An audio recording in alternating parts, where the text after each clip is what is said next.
Hello, book lovers, storytellers, and hello, world. Today is another special day because we are going to interview another author by the name of Daniel L. Wright. This is again QR, and I'm your host for today's episode. Daniel is an educator at a classical academy in Jacksonville, Florida, specializing in history and political science with a focus on the 1920s. He is a recognized authority on Calvin and Grace Coolidge and the author of two books: Keeping Cool on the Campaign, 101 of Silent Calls Insights on Voting, Campaigning and Governing, and Salient Calls America, reappraising the Harding and Coolidge era. He also shares his insights through his popular blog, The Importance of the Obvious. Let us all welcome Daniel Wright. Hello, Daniel. How are you? Doing well. How are you? I'm doing great. Thanks for asking. All right, let's get this started, shall we? Sure. All right, cool. So tell us more about the book, Salient Calls America. What is the book all about? Certainly. The book is organized in 10 sections, and they start with what you would typically consider the problems related to the 20s and Coolidge's, the Hardings, and so on. Those accusations or arguments, why they're not worth our study or why they're not important, why they shouldn't then be taken credibly. The Great Depression is in that chapter as one of those leading problem issues that surrounds the 20s and the Coolidges and Hardings in particular, and what they could have done better and what they didn't do well enough, those kinds of things, and addressing those arguments and looking at why there's much more to the story than just the easy, well, it's their fault, so let's not even probe further or investigate more beyond just the surface level accusation or argument against that. And Home. uh-huh. Why do you choose to focus on the Harding Coolidge era, and what makes it significant in the American history? I would say that it is a reflection of who we are over the last 100 years. It's Mhm. perfect to be looking back 100 years ago and seeing ourselves in a sense, or those same questions that we ask. How is the youth of today? How are they going to continue the American experiment? The same concerns that animate and absorb our attentions and our concerns and worries are shared, and in a very real sense, with the innovations and creativity and accomplishments of the 1920s. They're really going to be what makes the modern world we live in now be what it is, both its good aspects and bad aspects, to teach us a bit about their approach to the country and how they fit in the world. So having the first generation of modern America to be there again and relearn who they are, be reintroduced to them, and see ourselves in their shoes and their place. All right. This book, I would say, is a very important material to help reintroduce this to, especially to the new generations, right? Yes, Okay. sir. Now, question is, what led you to discover Calvin and Grace Coolidge, and how did your interest in them develop? It was a book I first picked up, a memoir, American Enigma by Robert Sobel back in American Enigma. Okay. Right. And that was my first, other than, of course, the grade school, here are the presidents, and you work on names and terms and all of those things. But really getting to meet him for the first time on his own, that book opened my eyes to, they really observe two different approaches to Coolidge. He's either passed over because there's nothing to see there, he's silent and never said anything or did anything worthwhile, or there's a kind of animus or a venom that comes out about him. And to pick up that book and start digesting what the author had stripped away the layers a bit, to see, yes, he's an enigma, a puzzle, but it's a puzzle worthwhile meeting who this is underneath those caricatured layers. And that took me on a journey of meeting this president and his wife and the family that they then were bringing to the White House. And you find out in so many ways this couple and the family as a whole, they become more likable the more you learn about them, and not less.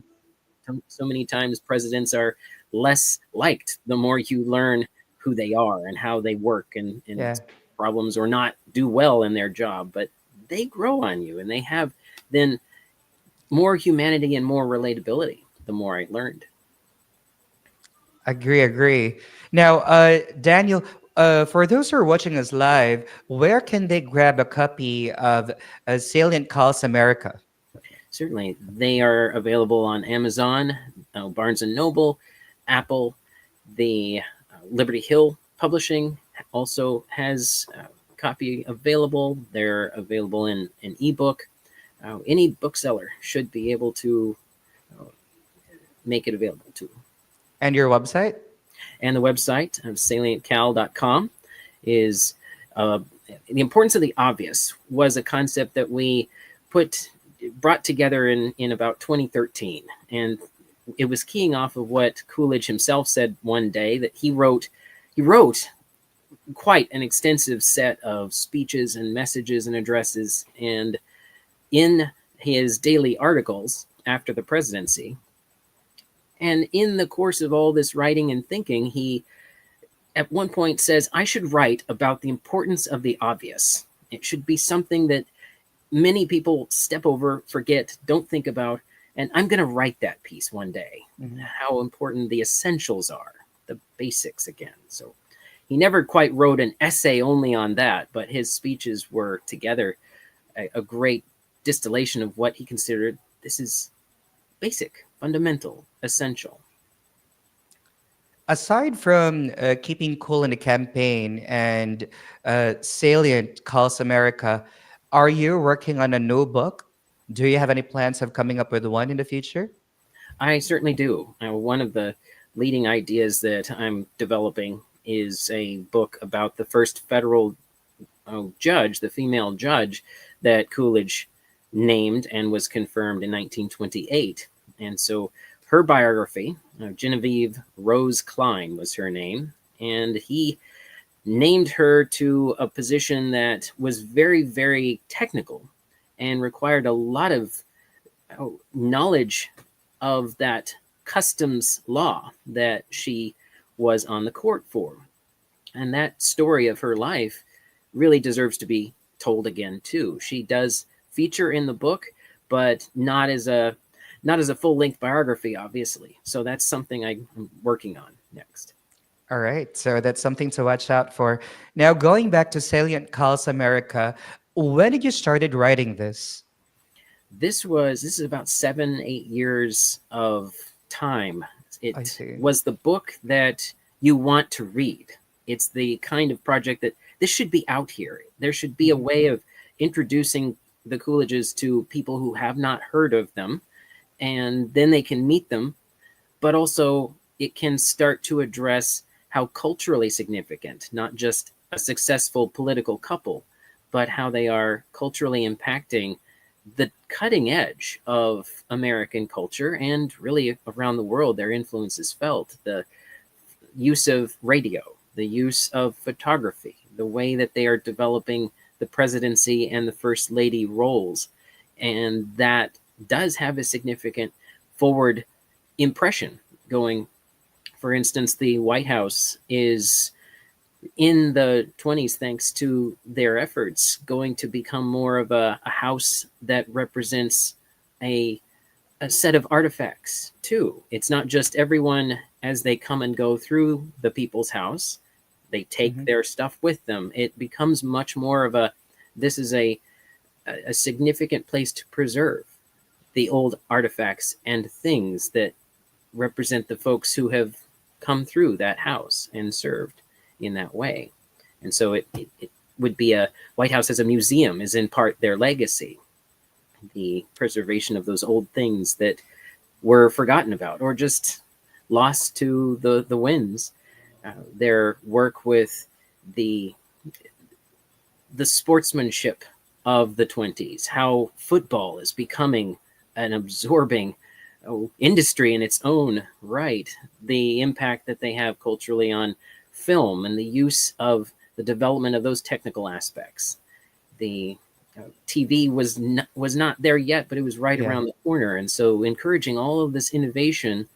And yet he had the difficult job of saying, no, we can't do that. We can't spend here because it's going to cost someone who has to work for it in another way, another place. And all of those wasteful dollars that we expend somewhere else means someone else is going to have to work for it in a at a to make up for that deficit. So he While I was reiterates again these points through his term. While I was browsing through the first few pages, while preparing for the interview, I've thought of what does this book, or how does this book highlight the resilience and achievements of individuals during the Harding and Coolidge era, and why are these stories important for understanding contemporary America?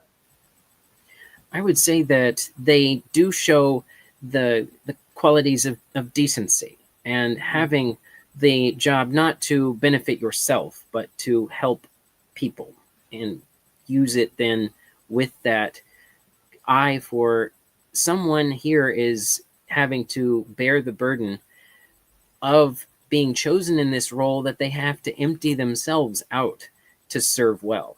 And so he's constantly thinking that both of them are constantly thinking of someone else here who is being helped or hurt based Yeah. upon their decisions and what they then accomplish or fail to do well. So that alone, and having then this selflessness to the role and having such a touch point with their humanity, with the decency that they conveyed on all fronts, the idea that it wasn't one side of the country versus the other side of the country, but as he says at one point, we're all in the same boat together, and we have to then find ways to work along with us in that same craft.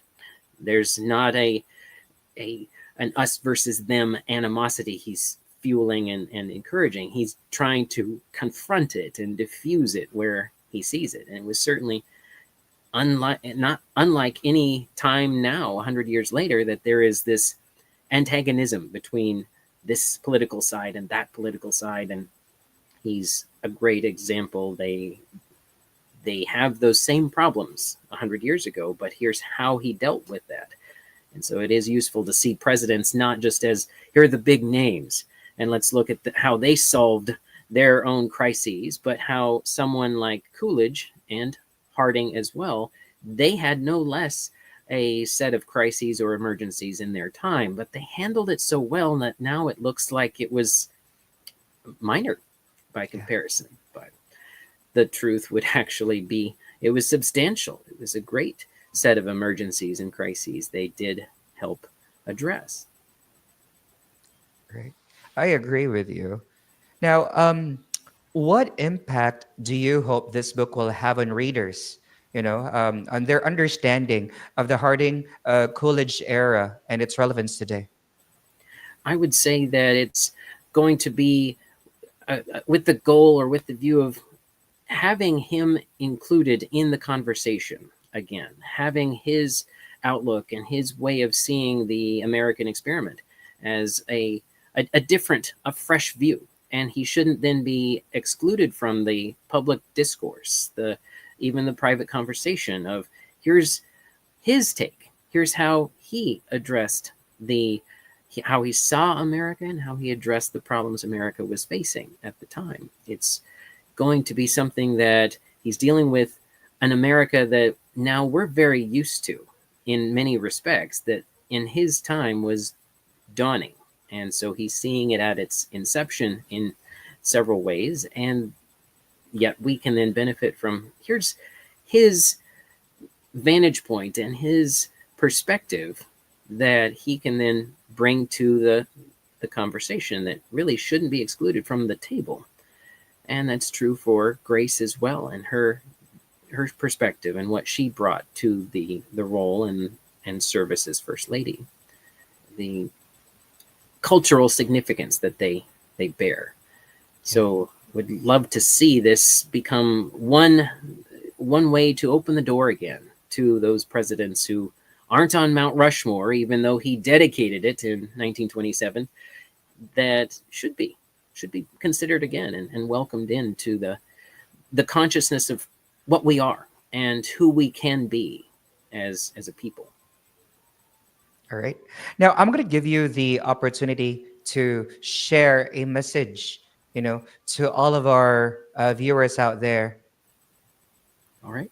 Well, thank you very much, QR, for this interview and this chance to discuss the book. And I want to see this be a journey that the contributors of these pieces in our book have all had a journey with Coolidge in some way. They've all come to him from different points through different influences, and we're all on this journey together to meet someone who really is going to help us understand ourselves better. And I would love to have that gift be something that it's not because this book is the only final word on the matter, but that it can encourage a wholesome and helpful conversation, and a way then to see how we can become more like a better version of ourselves, and have learned from someone who's been at the onset of a modern America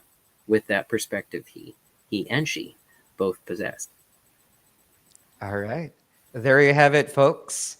Daniel Wright, author of the book Salient Calls America. Okay. Daniel, where can our viewers grab a copy of the book? Please do plug. Certainly. So I would say any of those booksellers, Amazon, it's available on ebook as well. Apple has it.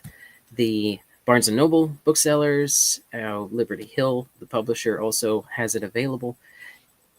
And I would love to hear all the feedback that I can of what you all think of it. And don't forget to promote your website. And salientcal.com, the website Important of the Obvious. Okay, great. Okay, stay tuned for more updates for his blog, The Importance of the Obvious. And again, please do grab a copy of Salient Calls America by Daniel Wright. Daniel, thank you so much for gracing the show. It has been a pleasure. Thank you, QR. All right. Again, as we say here in Reader's Magnet, we share your story with the world.